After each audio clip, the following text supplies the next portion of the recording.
ሰላም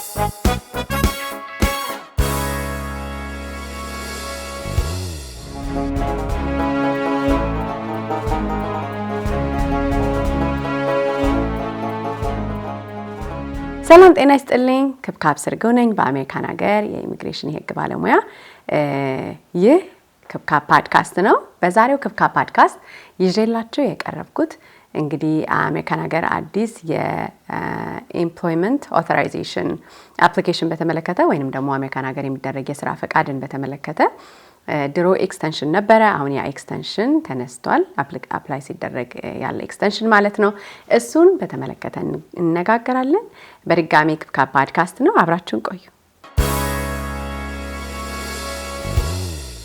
እንግዲህ እንደሚታወቀው በአሜሪካን ሀገር በተለያዩ ካቴጎሪስ ወደ አሜሪካን ሀገር የሚመጡ በተለያየ ቪዛ ታይፕ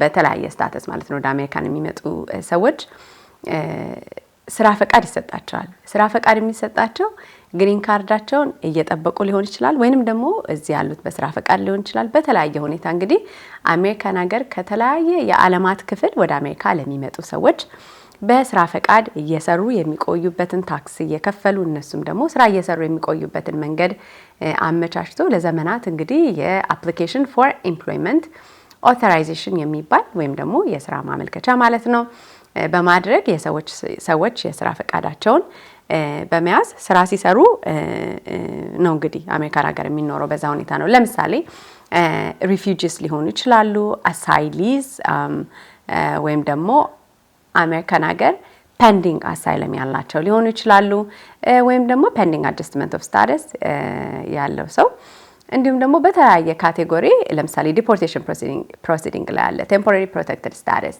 የመሳሰሉት እንግዲህ የስራ ፈቃዶች በዛ ካቴጎሪ ስር የስራ ፈቃድ ይሰጣል ማለት ነውና አሁን የወጣው ይሄ አዲስ ህግ ምንድነው የሚለውን ስንነጋገር ከ2024 ጀምሮ የነበረ አዲስ ህግ ነበረ in effect I think January 2025 ላይ የነበረ ማለት ነው ይሄ ምንድነው አንድ ሰው የ24 ሩል አንድ ሰው የስራ ማመልከቻውን ካመለከተ በኋላ የስራ ማመልከቻው ይጸድቅለታል ከጸደቀ በኋላ ስራ ይጀምራል ለምሳሌ እንበልና ኤግዛምፕል ውሰድ ከዚህ በፊት ክላይንት ደውሎ ቤዚክ የሆኑ ጥያቄዎች አንስቶልኝ ስለነበር በዛ ኤግዛምፕል መሰረት ሊድና አሁን ለምሳሌ አንድ ሰው አሳይለም አመልክቷል አሳይለም ካመለከተ በኋላ መሃል ላይ 150 ቀን ጠብቆ የስራ ፈቃድ ያመለክታል የስራ ፈቃድ ካመለከተ በኋላ ያ የስራ ፈቃድ ግራንት ይደረጋል ድሮ 2 አመት ነበር አሁን 5 አመት ሆኗል ያን የ5 አመት የስራ ፈቃድ ይዘው ይቆይና በ5 አመቱ እንበልና አሳይለም አድርጌት ተደርጎ ባያል ወይም ግሪን ካርድ ባያገኝ ተጨማሪ ሪኒው ኤክስቴንድ ማድረግ አለበት አይደለ ኤክስቴንሽን ይጠይቃል ወይም ደግሞ ሪኒው ያደርጋል የስራ ፈቃዱን ያድሳል ማለት ነው ይሄ ለአንድ ካቴጎሪ ብቻ አይደለም በተለያየ ካቴጎሪ ሪፊውጂስ ሊሆኑ ይችላሉ ለምሳሌ አንድ ሰው ለግሪን ካርድ አመልክቶ ግሪን ካርድ እስኪመጣ የስራ ፈቃዱ ኤክስፓየር ቢያደርግበት እንደገና የስራ ፈቃዱን ሪኒው ማድረስ ይጠበቅበታል now የነበረ ከዚህ በፊት አሁን በ2024 የነበረ ሩል ነበረ ብያቸዋለሁና ያ ሩል ምንድነው አንድ ሰው ልክ የስራ ፈቃዱን ሪኒው ለማድረግ ሲያመለክት ካመለከተበት ጊዜ ጀምሮ እስኪጸድቅ ጊዜ ያለው 540 ቀናት እስኪጸድቅ ጊዜ ያለው I apologize ራቅ ያለ ጊዜ አለ አድጁዲኬት እስኪደረግ ፕሮሰስ እስኪደረግ ማለት ነው ስለዚህ ያንን ሚቲጌት ለማድረግ ተብሎ ወይም ደግሞ ለዛ መፍትሄ ለመስጠት ሲባል 540 ቀናት ኤክስቴንሽን ድሮ ከነበረው የስራ የጸደቀልን የስራ ፈቃድ ላይ ማለት ነው ኤክስፓየር ካረገበት ቀን ጀምሮ ወደ 540 ቀናት ኤክስቴንሽን የማለት እንግዲህ ወደ አመት ከ6 ወር አካባቢ አውቶማቲክ ኤክስቴንሽን ሰጥቶ ነበር የነበረው ሩል ኢንትሪም ሩል ነው የነበረው ፋይናል ሆኖ ነበርና እንግዲህ ይሄ መሃል ላይ ያለውን ጋፕ ማለት ነው የስራ ፈቃድ እንደ አዲስ ሪኒው እንዲደረግ ከተመለከተበት ጊዜ ጀምሮ እስኪ ጸድቅ ያለበትን ጊዜ መፍትሄ ለመስጠት ረዘም ያለ ሰዎች ያለ ስራ እንዳይቀመጡ ማለት ነው መፍትሄ ለመስጠት የወጣ ኢንትሪም ሩል ነበር እንግዲህ ያንን አሁን የትራምፕ አድሚኒስትሬሽን በአዲሱ እንግዲህ ኤግዜኪቲቭ ኦርደር መሰረት ኤግዘኪቲቭ ኦርደር 14159 ለምሳሌ protecting the American people against invasion በሚለው እንዲሁም ደግሞ protecting the United States from foreign terrorists and other national security and public safety threats በሚለው ኤግዘኪቲቭ ኦርደር 14161 መሰረት ይሄንን አሁን የነበረውን ኤክስቴንሽን ኦቶማቲክ ኤክስቴንሽን አንስቻለሁ በሚል አዲስ ህግ ወጥቷል ማለት ነው። ይሄ ማለት አንድ ሰው የስራ ፈቃዱ ኤክስፓየር ከማድረጉ በፊት ወይም ደግሞ ጊዜው ከማለፉ በፊት 6 ወር አለው እንደ አዲስ ፋይል እንዲያደርግ ማለት ነው። ያንን 6 ወር መጠቀም ይኖርበታል። ከ6 ወር ምን ማለት ነው? ለምሳሌ የስራ ፈቃዴ የሚያልቀው ጃንዋሪ፣ ፌብሩዋሪ፣ ማርች፣ ኤፕሪል፣ ሜይ፣ ጁን፣ ጁላይ ቢሆን አይደለ? ወይም ደግሞ ጁን ቢሆን ቀድሜ ጃንዋሪ ላይ ፋይል እንዳደርግ ወይም ደግሞ ጥር ላይ ማለት ነው ጃንዋሪ ላይ ፋይል እንዳደርግ እድል ይሰጠኛል ማለት ነው።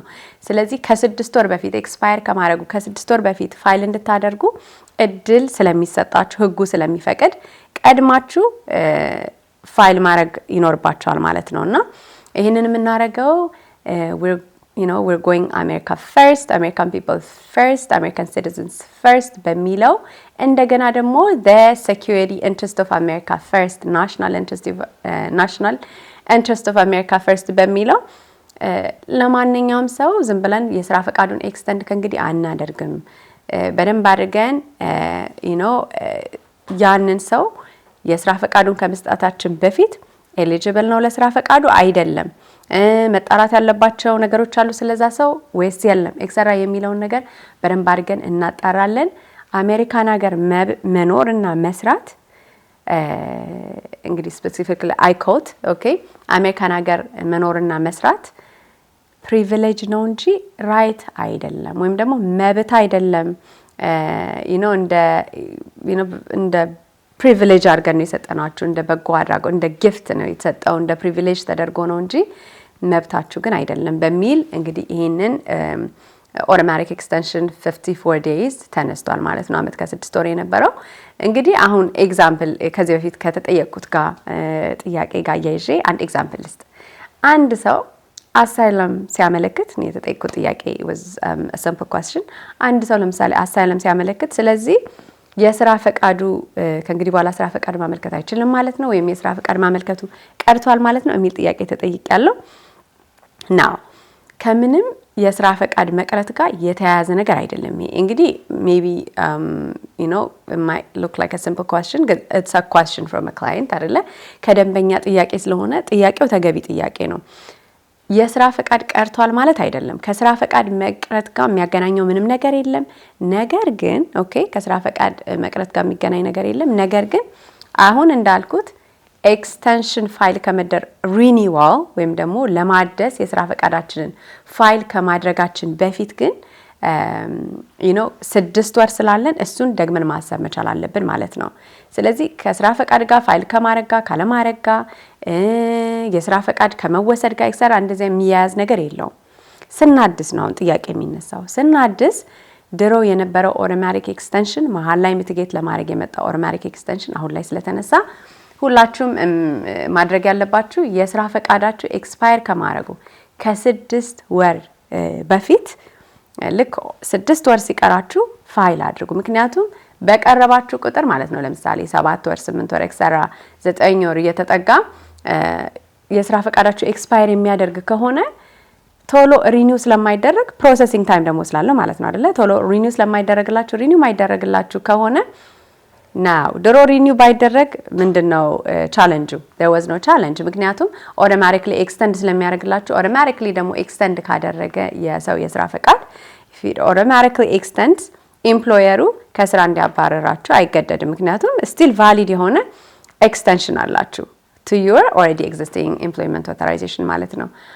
አሁን ግን ልክ የስራ ፈቃዳችሁ ኤክስፓየር ሲያደርግ ማመልከቻ ፔንድ ያረጋ ያለ ማመልከቻ ቢኖራችሁም እስካልጸደቀ ድረስ የስራ ፈቃድ የላችሁ።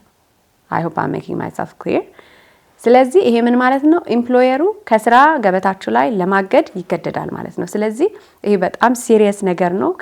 ስራችሁን እንዳትቀጥሉ የሚያደርግ ከስራ ገበታችሁ ላይ ደግሞ የሚያስነሳም ነገር ስለሆነ እንግዲህ በጣም በጥንቃቄ የስራ ፈቃዳችሁ ኤክስፓየር ከማድረጉ ከ6 ወር በፊት ጀምራችሁ ማመልከት እንዳትዘነጉ ይሄንን እንግዲህ ለማስታወስ ፈልጋለሁ።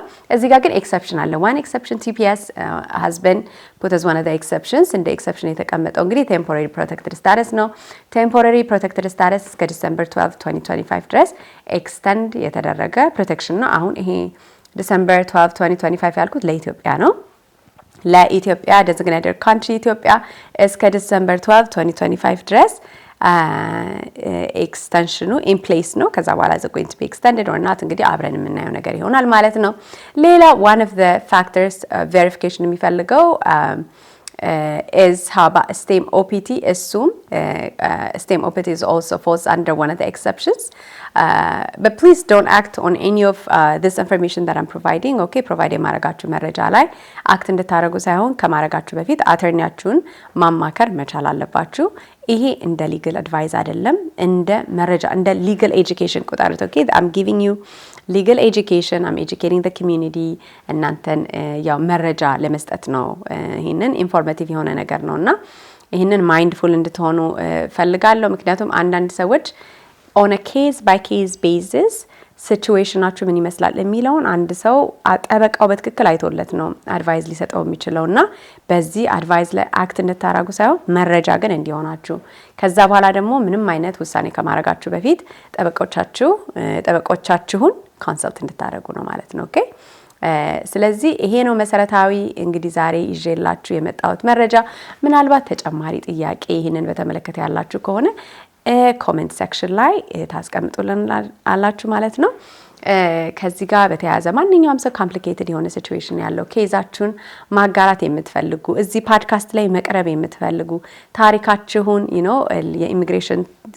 የኢሚግሬሽን ብቻ አይደለም። ለምሳሌ እኛ አንድ የምንሰራበት ኤሪያ አሁን ላይ እየሰራንበት አይደለም፣ ግን የምንሰራበት የነበረው አንዱ ኤሪያ ወዝ ለምሳሌ ፋሚሊ ኢሹስ ፋሚሊ ሎ ላይ ለምሳሌ ጋብቻ፣ ዲቮርስ የመሳሰሉት ኦኬ እዛ ላይ ኢሹ ያላችሁ ካላችሁ በተለይ ደግሞ ከኢሚግሬሽን ጋር ተያይዞ ጥያቄ ያላችሁ በዚህ ፖድካስት ላይ ለመቅረብ እንግዲህ ቁጥሩን ከስር እናስቀምጥላችኋለን። በዚህ ቁጥር ደውላችሁ እኛ ፖድካስት ላይ እንግዳ ሆናችሁ መቅረብ ትችላላችሁ። ምናልባት እዚህ ፖድካስት ላይ ስትቀርቡ በጣም ሲሪየስ የሆነ ጥያቄ ይዛችሁ ሊሆን ይችላል የምትቀርቡት።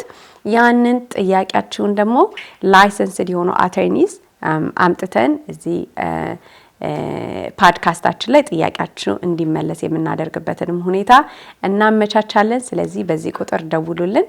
በድጋሚ ከፖድካስት ነው እስካሁን ድረስ አብራችሁ ስለቆያችሁ በጣም እናመሰግናለን። and please like, share, subscribe ማድረግ እንዳትረሱ። ለጓደኞቻችሁ ለቤተሰቦቻችሁ መረጃ ይጠቅማል ብላችሁ ለምታስቡት ሁሉ አጋሩልን። በሚቀጥለው ሳምንት በተለየ ፕሮግራም እስክንገናኝ ድረስ ሰንብቱ።